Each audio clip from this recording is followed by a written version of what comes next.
The past couple of days, Kenyans have been flocking in thousands as early as 5 a.m. Here, the WorldCoin team carries out a registration where Kenyans get to have their eyes scanned, then they are provided with a unique number.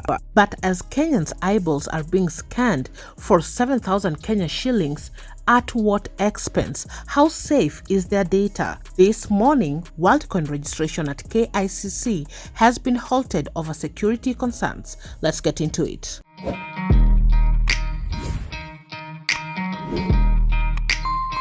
Welcome back to KICC's #1 stop to entertainment and trending news.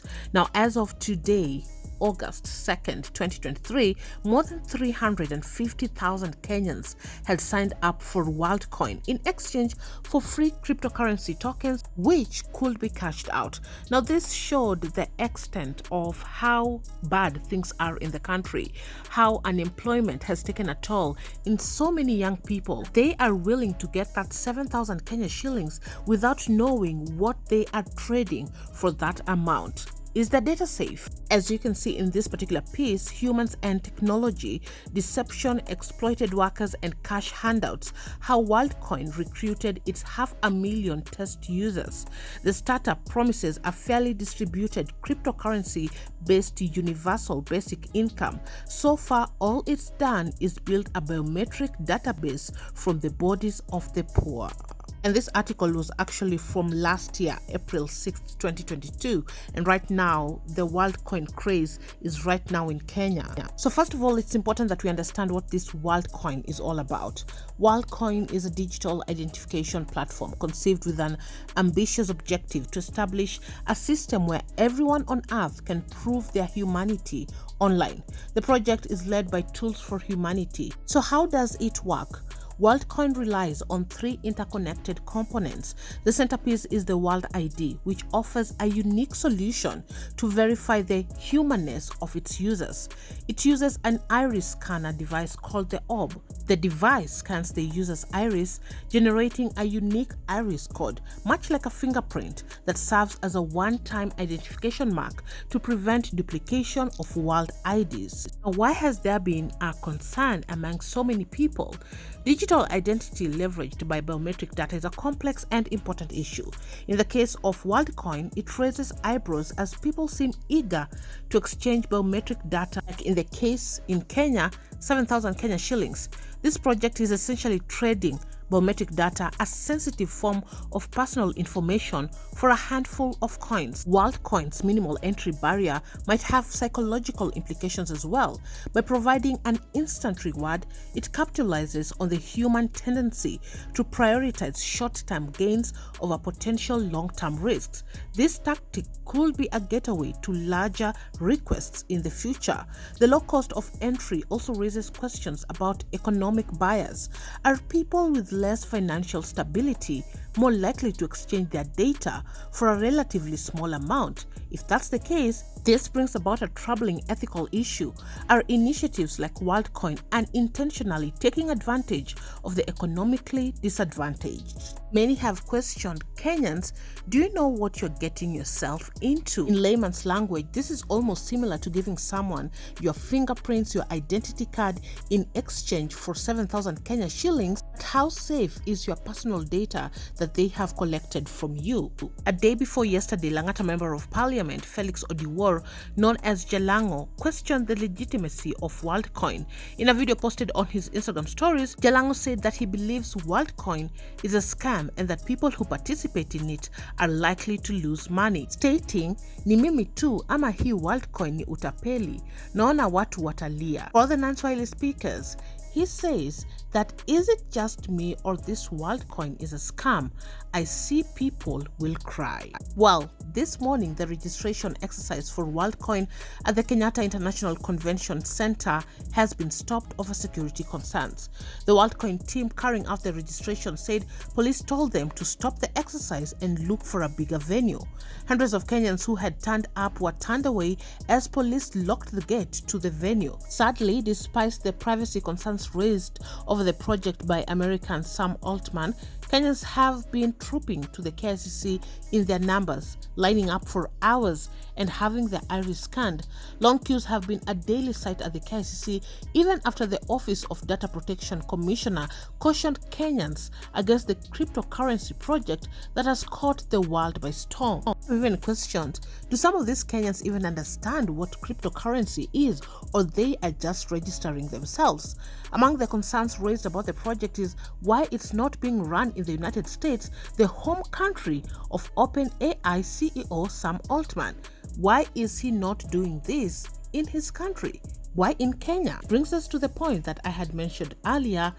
Is this initiative intentionally taking advantage of the economically disadvantaged? Brings us to the question, do you think 350,000 United States residents will line up to get $60 and give out their data? But the company says on its website, it aims to establish universal access to the global economy, regardless of country or background, but issues a disclaimer that the project is not available in the United States, stating WorldCoin tokens are not intended to be available to people or companies who are residents of or are located, incorporated, or have a registered agent in the United States or other restricted territories. I don't know what to think about that. Does that raise eyebrows to you?